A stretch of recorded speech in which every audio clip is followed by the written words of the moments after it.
우리 참 믿음은 닮음으로 증명된다. 참 믿음은 닮음으로 증명된다. 2014년 핫 키워드는 갑질이라고 생각을 합니다.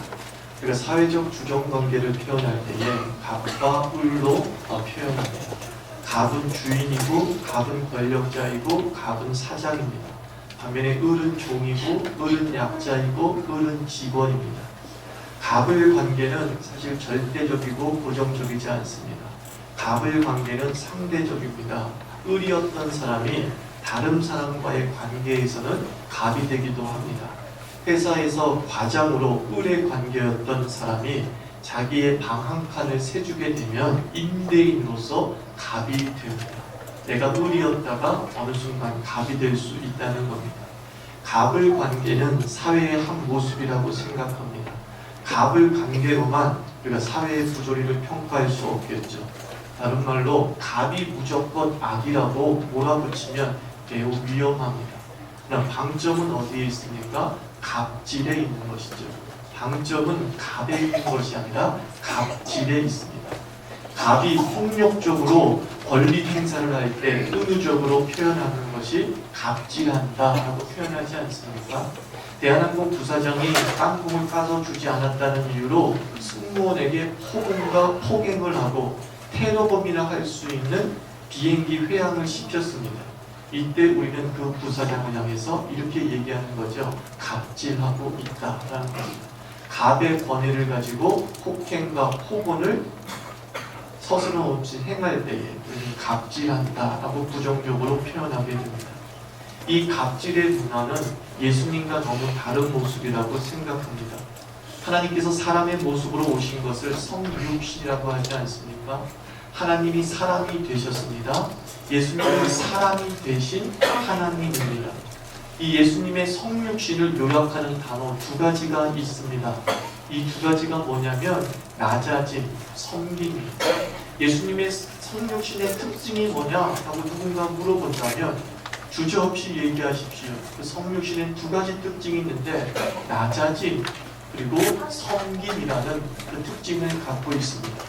예수께서 낮아지셨다는 것은 약자가 되셨다는 뜻입니다. 예수님께서 낮아지셨다는 것은 빈자가 되셨다는 뜻입니다. 사람은 약합니다. 사람은 결핍투성입니다. 그런데 성자 예수님은 그 약한 사람으로 그 결핍투성의 사람으로 낮아지셨습니다. 그 결핍투성의 빈자의 모습으로 세상에 강림하셨습니다. 섬김은 무엇입니까? 섬김은 종이 된다는 뜻입니다. 섬김이란 갑을 관계에서 을이 되었다라는 뜻입니다. 예수님은 하나님이십니다. 예수님이 하나님이시라는 것은 갑이시다라는 뜻 아니겠습니까? 그럼에도 불구하고 갑이신 하나님께서 갑질하러 오시지 않으셨습니다. 성육신이란 하나님이 사람의 몸으로 오시어서 도리어 을이 되어서 을의 서름과 을의 아픔으로 사셨습니다. 그것이 섬김입니다. 구원이란 하나님의 자녀가 되는 것이죠. 요한복음 1장 12절에서 예수를 영접하는 자, 그 이름을 부르는 자에게는 하나님의 자녀가 되는 권세를 주셨다라고 했습니다. 신앙은 하나님의 자녀답게 사는 것입니다. 그 하나님이 예수 믿는 자녀에게 부탁하는 것이 한 가지 있습니다. 레위기 11장 45절 말씀 보면 사랑하는 백성들에게 이렇게 부탁합니다. 내가 거룩하니 너희도 거룩하라. 무슨 뜻입니까? 닮으라 그 말 아닙니까?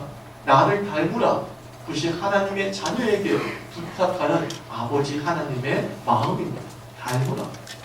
신앙은 하나님의 자녀답게 사는 것입니다. 더 요약하면 신앙은 닮는 것이죠. 닮는 것. 나의 주, 나의 하나님이신 그 성자 예수님을 닮아가는 삶, 그것이 신앙입니다. 1년 더하고 2년 더하고 3년 더하고 10년이 더해질수록 점점점 예수의 형상이 구체화되어지는 것, 그것이 바로 신앙의 열매입니다. 주름살이 졌습니다. 백발이 성성합니다. 그러나 그 모습에서, 그 인품에서 예수가 우러나올 때 우리는 연륜이다라고 얘기하는 겁니다. 기도를 오래 해서 연륜이라는 것이 아니라 그냥 그 모습 자체에서 예수가 우러나오는 것이죠. 그것이 신앙의 고수요, 그것이 신앙의 절정인 줄 믿습니다. 성탄절입니다. 주위에서 옛날부터 그런 말을 많이 합니다. 예수를 잃어버렸다, 예수를 잃어버렸다라고 말합니다. 산타가 예수를 대신했다고 하며 씁쓸해합니다. 예수가 주인공인 성탄절에 루돌프가 주인공이 되고 산타클로스가 주인공이 됐다라고 얘기합니다. 이제 성탄절의 주인은 예수가 되게 해야 된다라고 말합니다. 맞습니다. 성탄절은 예수가 주인공이 되어야 되고 예수가 주인이 되어야 되고 예수가 드러나는 날이 성탄절이어야 됩니다. 그렇다고 한다면 우리 자신에게 진중하게 물어봅니다. 어떤 예수를 드러내야 합니까? 우리가 성탄절을 기점으로 해서 예수를 드러내야 되는데 어떤 예수를 드러내야 됩니까? 우리가 성경적 예수를 한번 추적해 봅시다.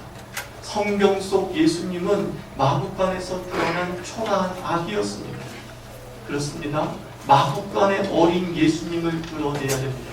바로 낮아진 예수님을 드러내야 합니다. 성경 속 예수님은 제자들의 발을 씻기셨습니다.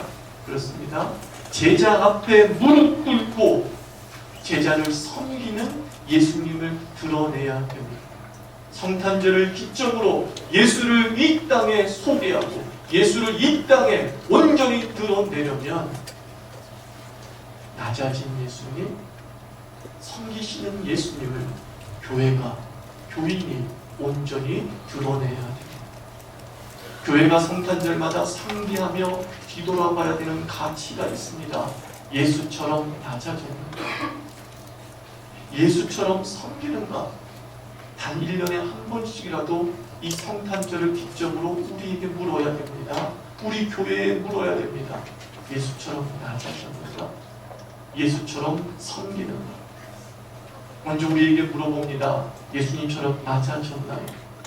예수님은 공중에 나는 새도 집이 있는데 인자는 머리 둘 곳이 없도다 라고 했습니다. 평생 빈자로 사신 예수, 이 세상에 땅 한 평 소유하지 않고 사셨습니다. 무덤조차 아리마대 요셉의 것을 빌렸습니다. 빈자 예수님, 바닥 예수님, 낮아진 예수님. 우리 자유교회는 약자입니까? 우리 자유교회는 빈자의 교회입니까? 물론 교회는 절대적 약자는 아닙니다. 교회는 하늘의 권세를 소유한 강자이죠. 하늘 창고로 우리 생을 채우시는 하나님의 은총을 체험했고 앞으로도 계속 그 하나님의 능력을 체험하게 될 줄 믿습니다. 그러나 교회는 신앙적 약자이어야 합니다. 우리는 분명 절대적 강자이지만 신앙적으로는 항상 약자이어야 됩니다. 힘이 있으나 힘을 사용하지 않는, 도리어 힘에 관심을 갖지 않는 교회, 그게 예수 닮는 교회입니다. 예수님은 힘이 있으셨습니다. 로마 군병이 예수를 잡으러 왔을 때 예수님은 분명히 말씀했습니다. 내가 12군단이나 되는 전군 천사를 동원해서 이까지 것 하나 못 쓸어버릴 것 같니? 힘이 있으셨습니다. 그러나 예수님은 그 힘을 사용하지 않습니다. 예수님은 도리어 그 힘을 버립니다. 거기에 버립니다. 그게 낮아진 예수님이고 그 예수님을 닮는 교회는 신앙적으로 의지적으로 힘을 버려나가야 합니다. 힘을 포기해야 됩니다. 요즘에 심리학에서 아주 중요하게 화두가 되고 있는 것이 분노 조절 장애라고 하죠. 분노 조절 장애 많이 들어보셨죠? 화를 참지 못하고 폭력적으로 분노를 드러내는 정신장애입니다. 우리가 보기에 정말 별것 아닌데 갑자기 버럭 흥분하고 언어 폭력을 사용하고 물리적 폭력을 행사하는 사람이 참 많습니다. 그때 너무 당황스럽죠. 자동차로 운전하고 가는데 갓길로 운전하는 차가 갑자기 끼어들려고 합니다. 괘씸해서 끼어주질 않습니다. 그래서 이 차가 어떻게든 끼어들어가지고 갑자기 차를 가로막습니다. 그리고 자기 차에 있는 산단봉을 갖고 나와서 툭 대고 그 차를 뽀개버립니다. 그리고 욕을 해버립니다. 분노 조절 장애이죠. 분노 조절 장애의 원인은 다양하다고 하죠. 근데 제가 찾아보니까 그 중에 하나가 뭐냐면 분노 조절 장애에 걸린 여러 가지 이유 중에 하나가 제 가슴에 자꾸 와닿았어요. 그것이 뭐냐면 힘을 맛본 사람이 습관적인 분노로 분노 조절 장애가 된다. 힘이 없는 자가 분노 조절 장애에 걸리는 것이 아니라 힘 있는 자가 분노는 힘을 가진 자만이 할 수 있어요. 분노를 표현하는 것은 힘을 가진 자만이 할 수 있습니다. 군대 가봤잖아요. 이등병이 화를 냅니까? 못 냅니까? 이등병은 화 못 냅니다. 화가 나도 턱으로 삭혀야 됩니다. 그러나 병장은 마음껏 화를 냅니다. 그 병장이 힘을 가진 자가 화를 내니까 아랫사람이 또는 주변 사람이 말을 듣습니다. 와, 이거 봐라. 이거 효과적이네. 그래서 못마땅한 일만 있으면 바로바로 화를 내고 욕을 하고 폭력을 행사하게 됩니다. 왜? 그 힘으로 한번 밀어붙여 봤더니만 통하더라는 것이죠. 그러다가 점점 그 분노를 조절하지 못하는 정신병자가 되어가는 겁니다. 죄송한 얘기지만 대한항공 부사장이 분명 분노 조절 장애죠. 그렇게 된 이유가 뭡니까? 힘이 있기 때문이죠. 갑이라는 힘을 가졌다고 생각하기 때문에 분노라는 갑질을 하는 것입니다. 그리고 고쳐지지 않는 이유는 무엇입니까? 여전히 그에게 힘이 있기 때문에. 분노 조절 장애를 고치는 방법은 하나예요. 힘을 뺏어가면 돼요. 그에게 모든 힘을 뺏어가면 이등병이 되게 만들어버리면 그는 분노를 하되 분노를 표현하지 못하죠. 지금 보십시오. 자기보다 더 큰 여론의 힘을 보니까 고개를 푹 숙여버렸어요. 더 큰 이는 앞에 그 분노 조절 장애자가 분노를 조절하고 있어요. 힘이라는 걸 생각해 보십시오. 그럼 주님의 교회는 힘없을 때 도리어 강했어요. 사자왕이 되고 십자가에 달리는 극형에 처해져도 초대교회 교인들은 어떻게 손쓸 힘이 없었어요. 사자의 밥에서 구출해줄 백그라운드가 없었어요. 힘이 없었어요. 그런데 그 힘없는 초대교회가 들불처럼 로마를 정복했어요.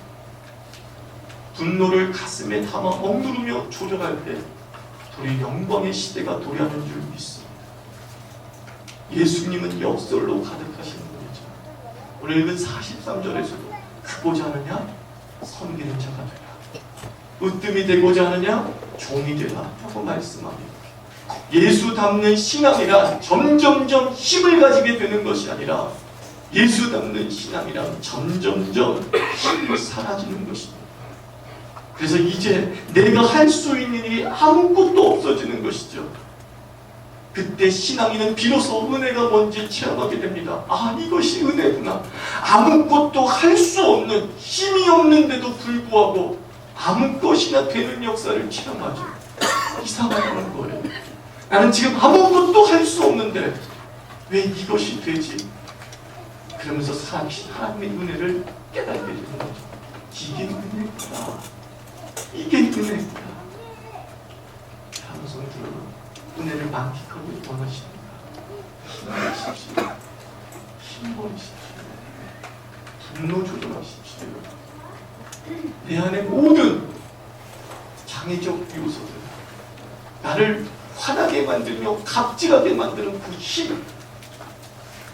힘을 내려놓아야 진짜 은혜가 무엇인지 여러분 너무 깊숙이 체험하게 될 줄 믿습니다. 낮아짐이라는 것은 약자가 되는 것이죠. 낮아짐이라는 것은 힘을 빼는 거죠. 분노하지 않는 온유한 인품이죠. 우리 자유교회는 이 성탄절에 이 낮아진 예수님을 드러내고 닮아가야 될 줄 믿습니다. 정말 품이 있는 인격으로 신앙하는 그리스도인 되기를 축원합니다. 그럼 두 번째로 섬기는 예수님을 드러내고 있는지 물어야 되죠. 섬기고 있는 예수님을 우리 교회가 드러내고 있습니다. 내 신앙이 드러내고 있습니다. 45절에서 예수님은 말씀합니다. 인자 예수는 섬김을 받으러 오지 않았다. 오히려 섬기려 왔다 라고 예수님께서 말씀하셨습니다. 종의 자세로 살고 갑질하지 않고 을로서 우리가 고개를 숙이며 사는지 자신에게 물어야 되는 것입니다. 갑질하는 교회에서 자랐습니다. 갑질하는 교회에서 사역했습니다. 그러면서 수없이 고뇌하고 수없이 죽게 물었습니다. 목사가 갑질합니다. 영적 권세가 있다고 하면 상명하복을 명합니다. 목사가 여집사에게 팬티를 벗으라면 벗는 여집사가 진짜 교인이라고 몰상식한 설교를 합니다. 그런데 더 몰상식한 것은 그 설교에 아멘합니다. 장로가 갑질합니다. 목사를 고용인을 여깁니다. 교회 성장 못 시킨다고 목사 앉혀놓고 따지고 지적질하고 훈계질합니다.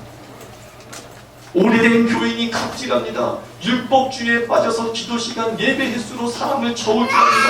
수금도 그리고 주중예배 참석하지 못하는 연약한 시자를 헐뜯습니다. 그리고 인사 안 했다고 씩씩거리며 무시당했다고 괘씸하게 여깁니다. 이런 교회에서 제가 자랐고 이런 교회에서 사역을 했습니다. 여러분도 그렇죠. 그런 갑질하는 교회에서 예수 믿었고 그런 갑질하는 모습 보며 함께 신앙했던 적 있으시죠? 이건 교회가 아니지 싶었습니다. 갑을 관계의 세속사회가 교회에 너무 깊숙이 침투해 들어온 모습에 혀가 찼습니다. 의보다는 갑이 이르는 우리들의 모습 속에 또 나의 모습 속에 환멸을 느꼈습니다. 부교육자 생활하면서 많은 기도와 성경 묵상, 그 무엇보다도 교회론을 공부했습니다. 하나님께서 꿈꾸시는 교회를 이루고 싶습니다. 예수 닮은 교회를 세우고 싶습니다. 저에게 갑이 되는 기회가 있었습니다. 수많은 교회에서 청빙이 들어왔습니다. 기다리면 더 그럴듯한 갑질이 가능한 교회가 열릴 것이 분명한 위치에 저는 있었습니다. 하지만 교회 청빙을 뒤로하고 믿는 돈 다 끌어오고 우리 자유교회를 세웠습니다. 개척 1년차 우리 자유교회 표어가 기억나십니까? 예수 닮은 자유교회였어요. 정성의 십자가 기억납니까? 예수 닮은 자유교회. 그 속에는 의리 되신 예수님, 종이 되신 예수님의 길을 따르겠다는 결단이 담겨져 있었습니다. 나서지겠다, 섬기겠다, 갑질하는 교회 세우지 않겠다.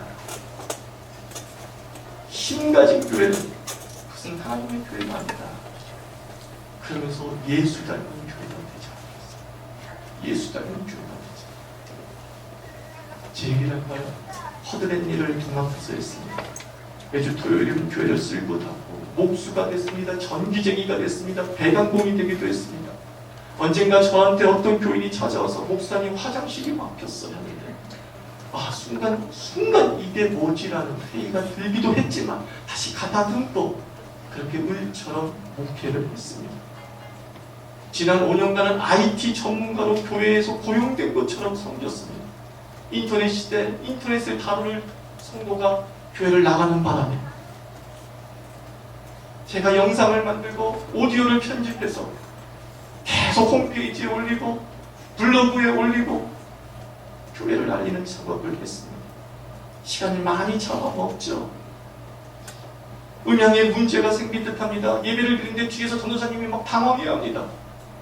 저거 녹음이 안 되면 인터넷에 못 올라가는데 예배 끝나자마자 프리마티 음향실에 갑니다. 어떻게 된 거예요? 녹음이 안 됐어요. 찾아보자 됐을 거예요. 그렇게 시간을 보냈습니다. 어떤 분은 얘기합니다. 쉽게 갑이 될 수 있잖아요. 돈 주고 홈페이지 관리자를 고용하면 되지 않습니까? 여러분, 교회에 직원이 많으면 교회는 갑질하게 됩니다. 청소를 용역에 맡기는 교회들이 있습니다. 그 다음부터 청소원에게 지적질하는 갑질놀이 하게 됩니다. 자기가 콜라를 흘려놓고서 자기가 닦아도 될 걸 청소하는 용역 아저씨를 불러서 여기 좀 닦아주세요 그러더라고요. 갑질하더라고요. 그래요. 고용하면 다 되죠. 돈 주고 사오면 다 되죠. 누가 모릅니까? 근데 그건 교회가 아니거든요. 한 예수 닮은 교회가 아니거든요. 무슨 로마 제국주의의 교회거든요. 콜라를 내렸으면 우리가 닦는 게 교회입니다. 쓰레기가 떨어져 있으면 우리가 줍는 게 교회입니다. 그게 바로 예수를 닮아가는 우리의 모습인 줄 믿습니다. 교인이 을이 되는 구조가 가장 건강한 교회입니다. 바닥도 마다하고 섬김이 예수답는 신앙인 줄 믿습니다. 우리가 마냥 성탄절이라고 기뻐해야 되겠지만 우리가 정말 잃어버린 예수를 찾아야 된다고 목 놓아 얘기하고 있다면 이 성탄절의 주인공은 예수여야 된다고 분명히 우리가 주장하고 있다고 한다면 다시 묻습니다. 어떤 예수를 드러내야 할 것이냐? 어떤 예수를 세상에 소개해야 될 것이냐? 우리가 고민해야 되는 것이죠. 문제를 보았을 때 지적하고 명령하는 갑옷 예수 신앙이 아니죠. 문제와 부족을 보았을 때 내가 섬기고 해결하는 을이 되는 것이 예수 신앙인 줄 믿습니다. 섬김받는 갑질이 아니라 섬기는 을로를 똑바로 해내는 그런 교회를 우리 자유교회가 세워가기를 주의 이름으로 축원합니다. 사랑하는 성도 여러분, 그런 예수님이 오신 성탄절입니다. 그런 예수님이 오신 성탄절이에요.